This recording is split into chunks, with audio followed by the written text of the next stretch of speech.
Kamusta si Nanay Tasing? Busy siya dun sa palengke. Marami siyang tinutulungan dun. Tol, tinan mo yung mga barangay tanod. Ang yabang ang putik, kala mo naman. Masyadong active eh. Oh. Dedilehin siya na naman yung mga yan. Eh, matik yan. Tama na ba to? Sa ganito, 160. Sama na natin ito. Sige. Excuse me ha. Hindi muna kayo. Saan lang kami negosyo dito? Nay, Ito na naman ang mga buwan. sariwa ng mga isda mo ah. Sariwa nga eh. Kaya lang, matumal ang benta namin ngayon eh. Nay, mas maganda siguro kung nagbibigay kayo ng alay sa barangay. Eh yun nga sana ipapakiusap ko. Baka pwedeng hindi muna ako magbigay ngayon kasi Ang responsibilidad niyo sa barangay, ibigay niyo para tuloy ang negosyo. kaya nga nakikiusap ako, di ba? Ang hirap sa inyo, ang lalaki ng katawan nyo, hindi kayo magbanat ng buto. Umaasa kayo sa mga vendors dito. Kayo kaya magtinda rito para malaman nyo kung anong ginagawa namin dito maghapon. Sariwang-sariwa ang mga isda mo. Huwag mo hawakan yung mga isda ko. Paano kung... Tapon lang! Kayo! Ba't kayo tinapin yung paninda ko? Ayun, potong boys, oh. Araw-araw yan dito eh. Ginawa ko, mo na ako sa mga vendors dito! Bigyan kayo awit eh! Mga kuya! Relax na kayo! Teka lang! Eh, parang nanay nyo na yung kausap nyo eh. Hoy, sino ka? Wala kayo respeto. Nagmamalaki to. Bakit? Si Obet pangalan ko. Ako lang to. Bakit? Takot ka sa akin? Ha? Kasama ko yung best friend ko! Norman! Halika ka dito, Norman! Anong ginagawa mo? Eh, tinan mo yung mga barangay tarot natin. Binabanso si nanay, oh.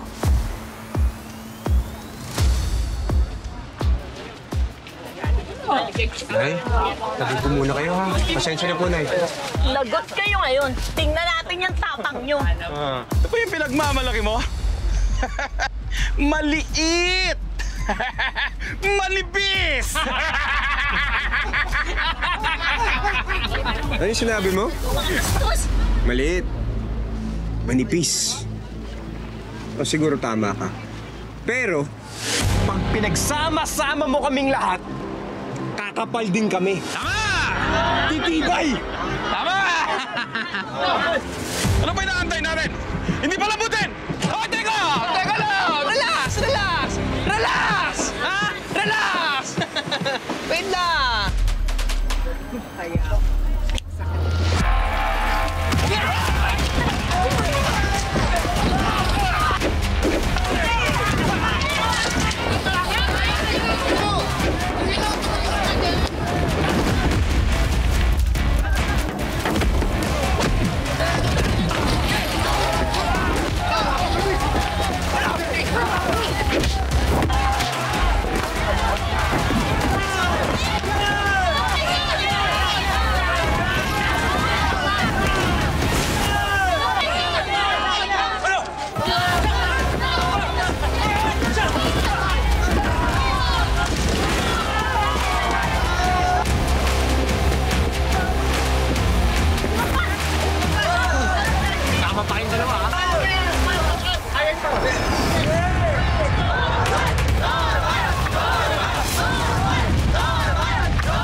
Kamusta?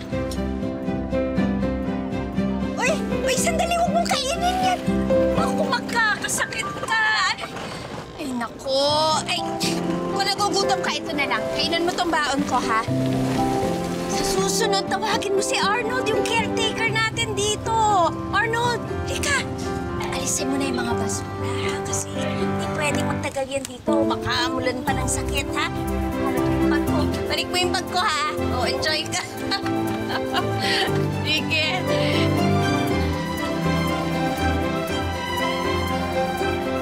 Kasing! Oy, anong pinang? Sa isang linggo na lang yung contribution ko, ha? Alam mo medyo gipit tayo ngayon Walang problema. Ay, may libreng check-up po tayo sa Sabado. May libreng check-up ang kooperatiba. O sige, ano yung pinang, ha? Sabado, punta tayo. Salamat! O sige, kita-kita tayo lahat doon. Oh. Uy, sige. Hospital kasi yung bunso ko. Ang mamahal na yung mga gamot. Sagad na sa kooperatiba yung utang ko. Pwede ka bang isanlasa yung ATM ko? Mirna, ano ka ba? Itago mo nga yan. Di ba kaya nga natin itinayo itong kooperatiba para matulungan natin ang ating sarili sa oras ng kagipitan. Pumunta ka ng opisina, mag-file ka ng loan, pipirmahan ko. Ha? Tama na. Maraming salamat talaga, Tasing.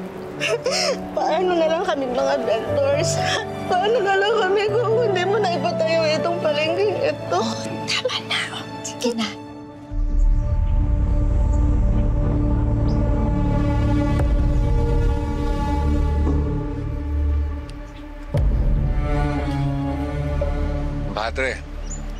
Kumpadre, galing lang ako sa meeting kasama ang mga investors ng Freeport.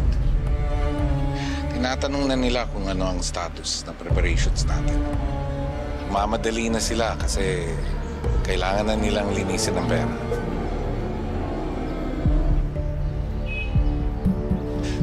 Don't worry, kumpadre. As we speak, malamang sinaserve na yung demand letter para magsilayas na yung mga squatter na vendors doon sa palengke.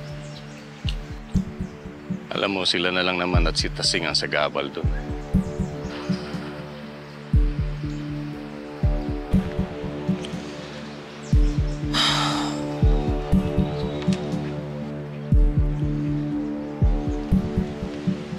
Aga-aga na kasi mangot ka. Ay, nako. Hey guys! May problema ba? Itutuloy pala ni Dad tsaka ng papa mo yung Freeport side. Pinag-uusapan nila kung paano nila paalis yung mga vendors. Legal naman eh. Okay, legal. But is it actually moral? Paano yung mga buhay ng mga mapipirwisyong vendors doon? Tayo, yung sumisira ng mga buhay, nang dapat nating tulungan.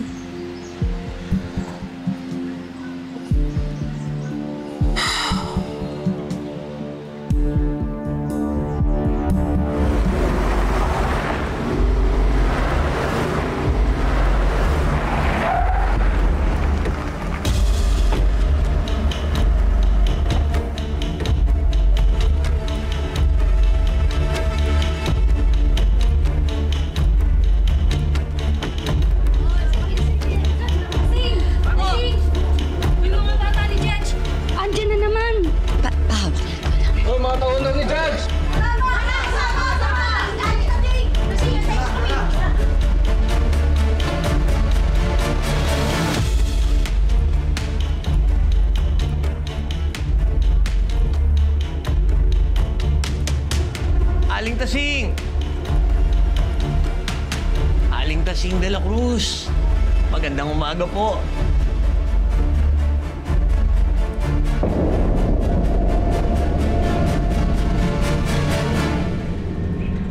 Tol, patay tayo kay nanay. Disgrasya yung pinabili niya eh. Alam mo, Tol, mabuti na yon. Mabuti na nabigyan ng leksyon yung mga ulupong na yon. Si Bossing. Tol, ayan na pala si Bossing. Paano pa na? Bossing, paalam po sana ako sa'yo eh. Kung pwede ako mag-half day ngayon. Magre-review lang po sana ako para dun sa finals ko. Okay lang yun, Norman. todo suporta nga sila sa pangarap mong maging abogado. Di ba, Obet? Tama. Pabor nga sa amin yun Lalo na pag naging abogado tong best friend kong si Norman de la Cruz. O, di ba? Wala na mga api sa amin yan. Loko ka talaga. Sayang nga. Maagang namatay yung tatay mo. Pangarap din niyang kumuha ng law. Tandem sana kayo. Huwag kang maglala, bossing. Kung anong hindi natapos si tatay, tatapusin ko po. Pangako po yan.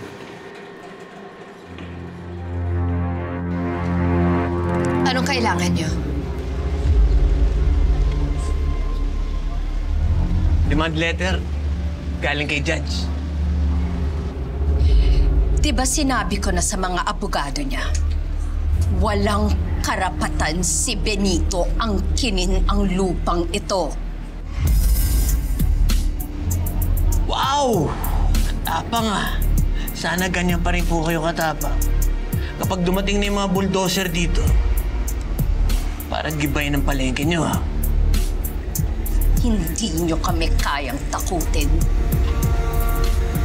Hindi kami nananakot. Nag-warning lang ako.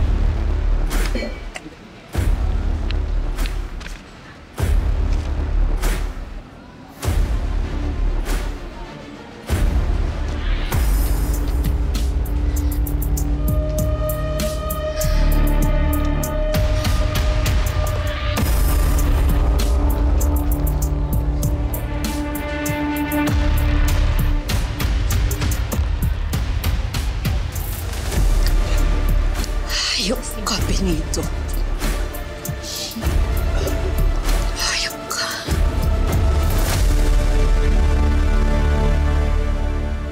Human rights serves as the foundation of human dignity, equality, and justice.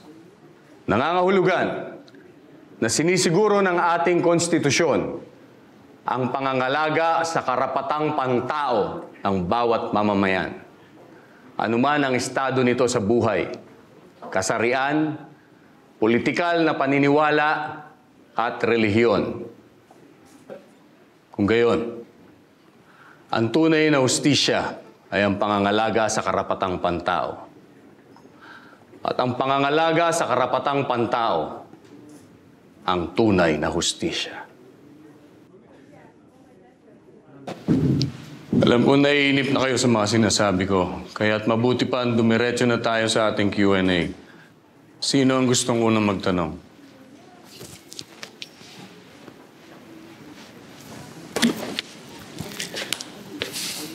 Kung ang human rights ay itinataguyod ng gobyerno, bakit po kadalasan mabagal ang takbo ng isang kaso sa korte? Lalo na kung mahirap ang nasasangkot. May mga pagkakataon na nakakapagbigay ng mabilis na hatol. But that is not justice. Ang tunay na trabaho ng hustisya ay ang pagsasaalang-alang sa lahat ng mga ebidensya. Ang tamang pagtimbang sa bawat panig. Kuminsan may mga pagkakataon na mabagal ang pag-usad ng hustisya upang marating ang nararapat na hatol. Hindi ba ang hustisyang naaantala ay hustisyang ipinagkait? Naantala ang hustisya kung walang sapat na ebidensya, iho. Ngayon, doon pumapasok ang galing ng isang abogado. Kung ang abogado mo ay mahusay, mas mapapaaga ang paghatol ng huwes.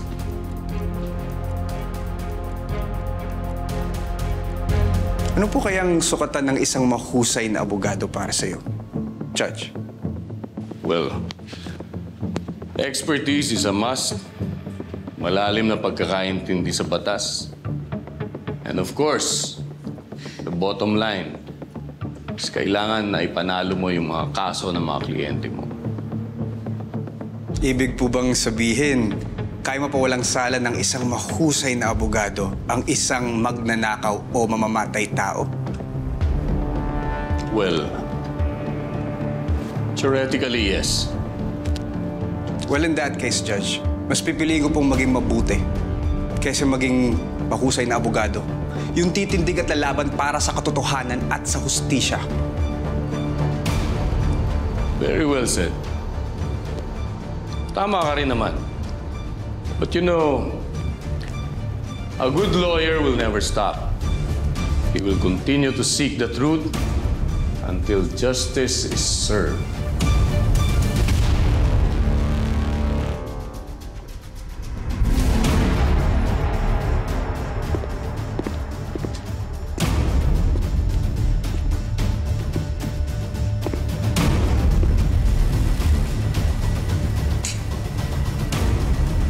By the way, ano nga palang pangalan mo, Iho? Norman. Norman de la Cruz.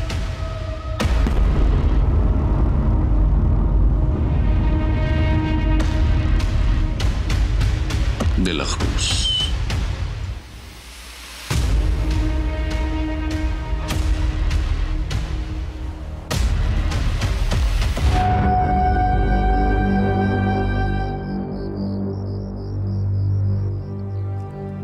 Kung di ka pumasok sa pamilya Balmores, hindi mangyayari ang lahat ng ito, Tasing. Kasalanan mong lahat ito. Wala kang kwentang anak. Ibinigay namin sa iyo ang lahat. Pero anong ginawa mo? Nilustay mong lahat sa bisyo, luho at mga barkada mo! Ang problema nyo? Lagi na lang ako ang nakikita niyong masama.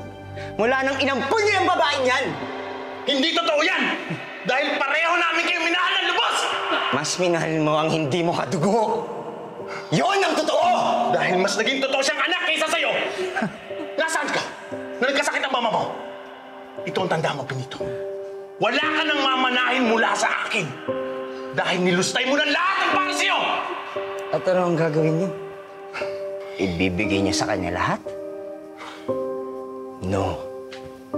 I will not let this piece of trash inherit anything in this family.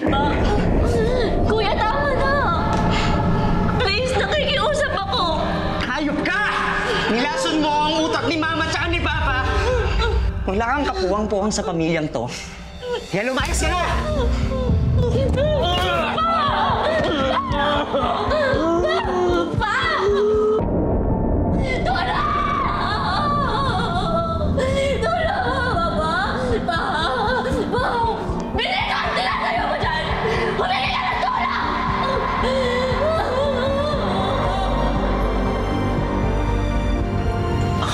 Naman yung Judge Balmores yan ay mabuting tao. Malaking tao ang babanggain natin kasi paano na yung hanap buhay natin pag napaalis tayo dito sa palengke? Paano na yung mga pamilya natin? Natatandaan ko kasing nung wala pang palengke, para kaming aso kung pag nagtatabuyan ng mga pulis sa kalye. Pero nung nagkaroon ng palengke, nagkaroon kami ng tahanang masisilungan. Oo nga, malaking tulong talaga sa atin. Huwag kayong mag-alala. Habang nabubuhay ako, mananatiling nakatayo ang palengking ito. Huwag kayong mag-alala. Haharapin ko si Balmores.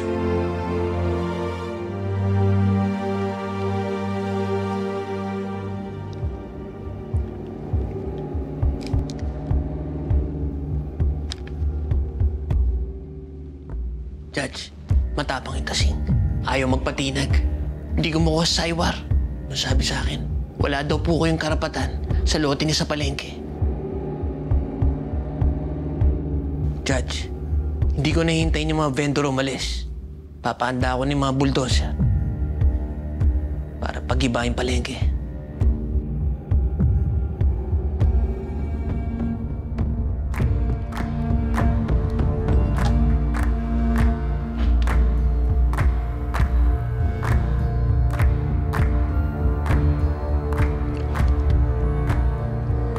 Common sense, Brando.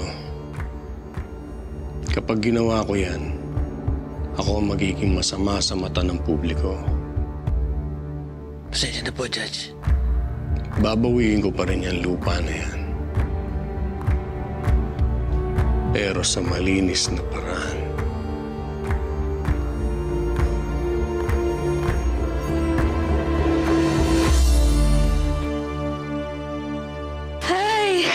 Nay, walaan niyo po kung sino yung guest lecturer namin kanina.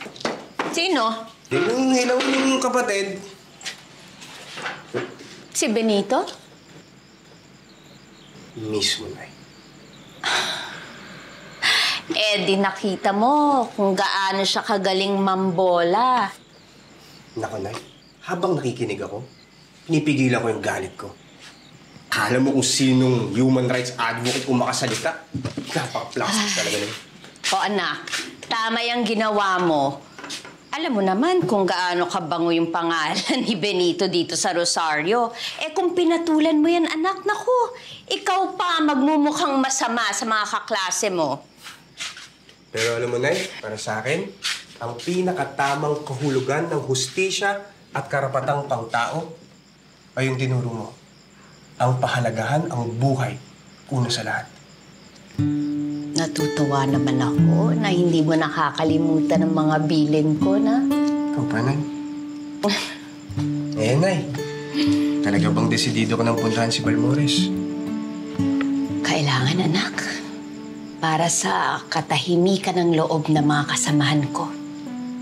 Eh di sasamahan na kita, Nay. Malayo din ang biyahe papunta sa bayan ng Guadalupe. Ay, nako, anak. Nay, Hindi. Asikasuhin mo yung review mo. Kaya ko to na. Kaya ko to. Ay, baka ano bang gawin ng tao na yun, Nay? Sasamahan na kita. Walang mangyayari sa akin. Maaaring hindi niya ako tratuhin na kapatid, pero naniniwala ako na iiral ang katwiran kaysa karahasan sa puso niya. Sabi niyo. Sige na, mauna ka na. Marami pa akong gagawin, anak. Nay, hindi ako alis dito nang hindi ka kasama. Anak! Nay, hindi ako alis. Anak, may gagawin pa ako. Ano ka ba? Hindi. Nay. Anak, hindi. May gagawin pa ako. Hindi, anak. Hindi. Ano kinakay?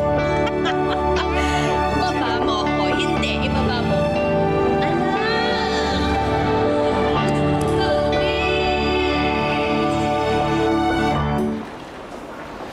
Ma'am Mercy, maraming salamat po sa tulong ninyo. Napakalaking bagay po sa aming mahihirap itong medical mission ninyo. Wala pong anuman. Alam nyo, kaya inumpisahan ni Mama itong foundation para talaga sa mga taga-Rosario. Mag-ingat po kayo, ha? Sige po. Worse. Halika na. Malali tayo sa San Narciso. Ay, oo, yung patubig. Mauuna na po kami. Gusto ko lang po magpasalamat sa inyong lahat sa pagdalo. Mag-ingat po kayong lahat, ha? Sige po. Oh, yan yung sugit mong Manila. Rachel, Mercy. Hi! Anong ginagawa mo dito? Pinasusundo ka ni Judge. Sundo? Ano ako, bata na kailangan sunduin? Sige, una na ako sa kotse. Mercy, ayan mo na. Hoy! Mercy, I really don't see anything wrong kung pasusundo ka ng dad mo. It only goes to show he cares.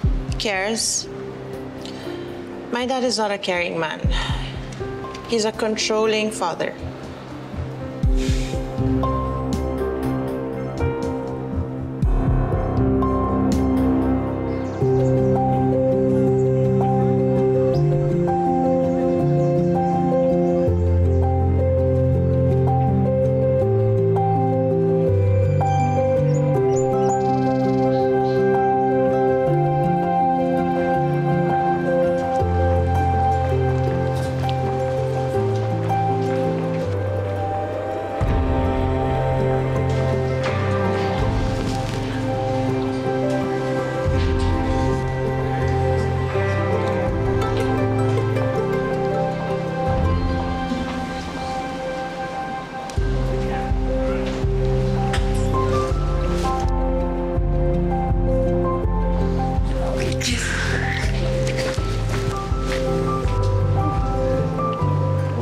Consistent, ah. Congrats!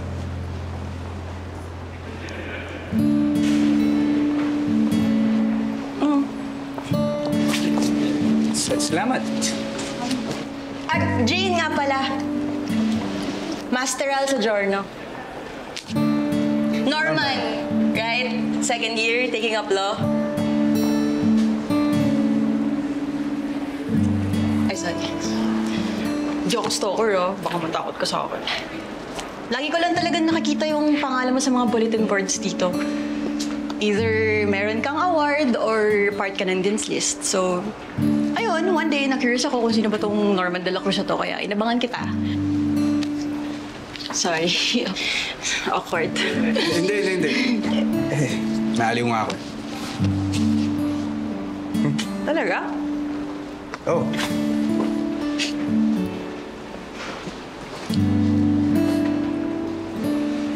Gusto mong mag-merienda? Libre ko. Celebration na din sa renewal ng scholarship mo, tsaka for the newfound friendship. Sensya ka na. Birthday kasi na nanay ko ngayon eh. Sa susunod na araw na lang. Jane, tama? Jane. Sige, next time, Jane. Sige, next time. Sige. Yung kamay ko, Jane. Ay, sorry. Ingat. Happy birthday sa mama mo.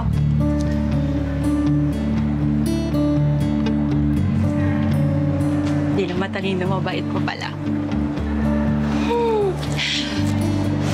Malang araw papakasalan mo din ako, Norman de la Cruz.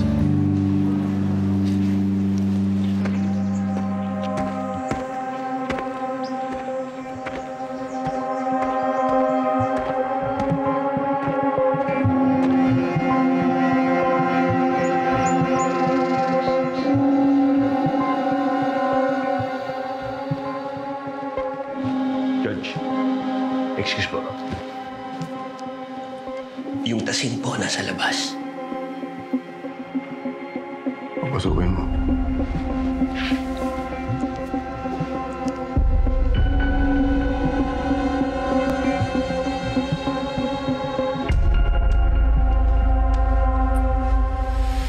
Benito.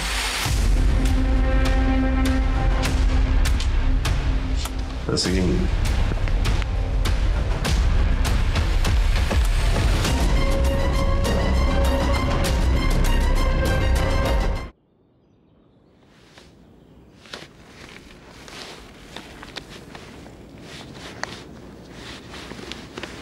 Maupo ka.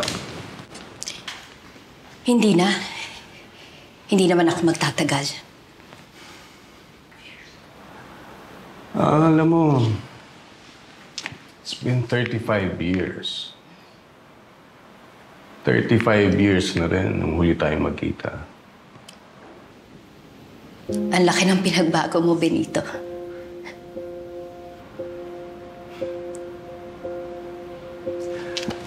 So, kumusta na? Kumusta na ang buhay? Balita ko nabiyuda ka na at meron kang isang anak na lalaki na kumukuha ng abogasiya. Tama ba ako? Benito, kung kailangan ko lumuhod sa harap mo, gagawin ko. Huwag mo lang kunin ang lupa na binigay sa akin ni Papa. Maraming mahihirap ang natutulungan nito. Tasing, alam mo, kahit na humalik ka pa sa paa ko, hindi na magbabago yung pasya ko.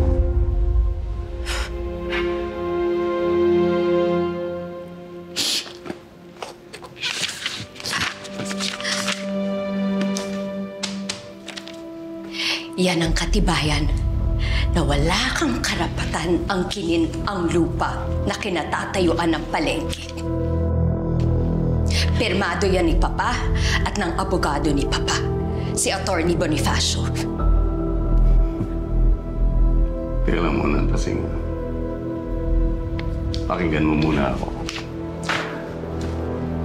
Alam mo, meron ako ditong executed affidavit na nagpapatunay na lahat ng hawak mong dokumento ay peke.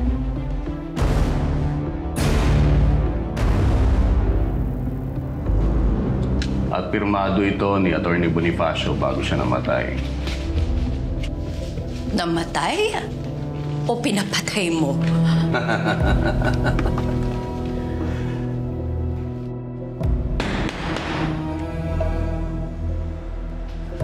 I object. Hayop ka talaga, Benito.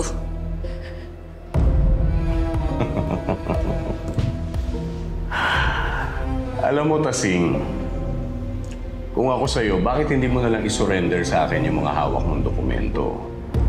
At pinapangako ko sa'yo, hindi ko na isasampa ang demanda laban sa'yo.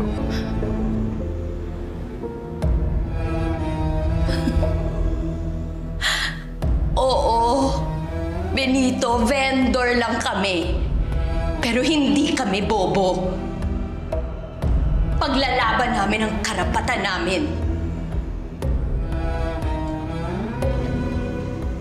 Alam mo, Tasing, kung tutuusin, kinalimutan ko na lahat ng yun. Binaon ko ng salimot yung nakaraan.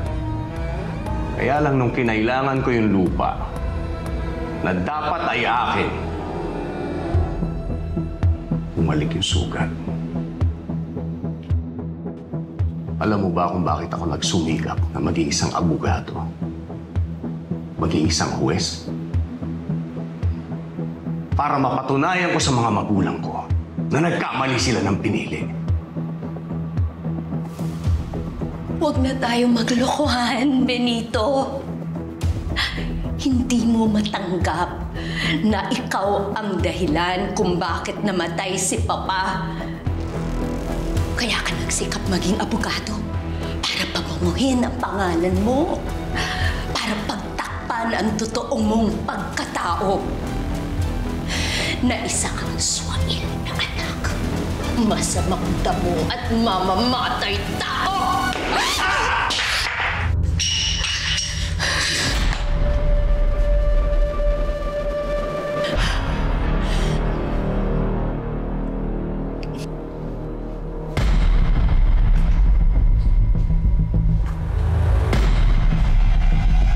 Tandaan mo to, Tasing.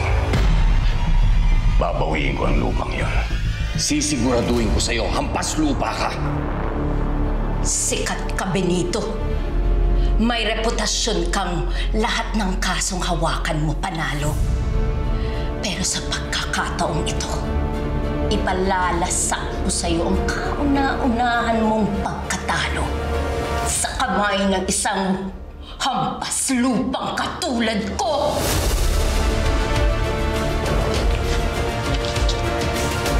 Kalimutan yung mga basura mo. Kamusta ang pag-uusyo? Nareglo mo ba?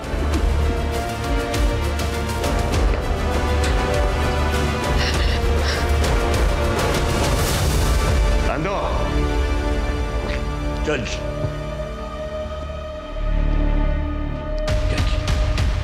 Handa mo yung mga bata mo. May ipapagawa ko sa'yo. Siguraduhin mong malinis at pulido. Palabasin mo ang aksidente. Opo, Judge. Rando! Judge. Siguraduhin mo hindi ka papalpak. Dahil kapag pumalpak ka, ikaw ang aatulan ko ng bitay.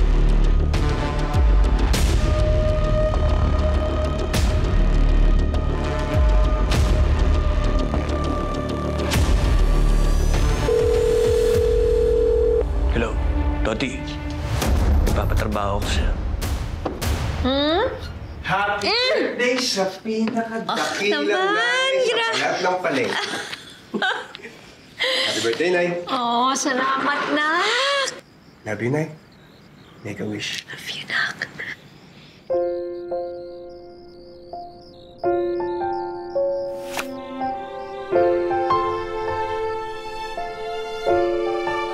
Ano po wish niyo? Huwag niyo lang sabihin. Baka hindi magkatotoo. Yun na nga. Love you, Nay. Love you, Nak. Salamat, salamat.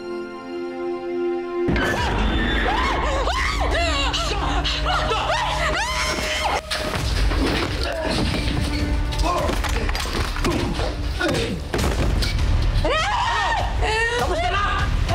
Hindi mo nalaray ka!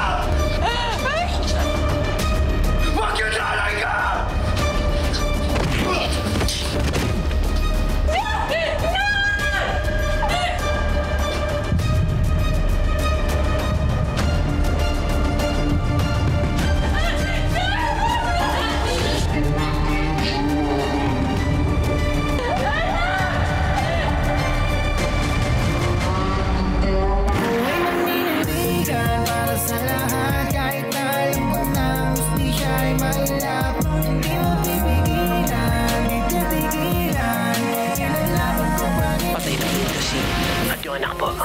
Malinis ba? Malinis po, Judge. Pati yung mga possible witness. Nareglo ko na. Wala na yung palengke nyo.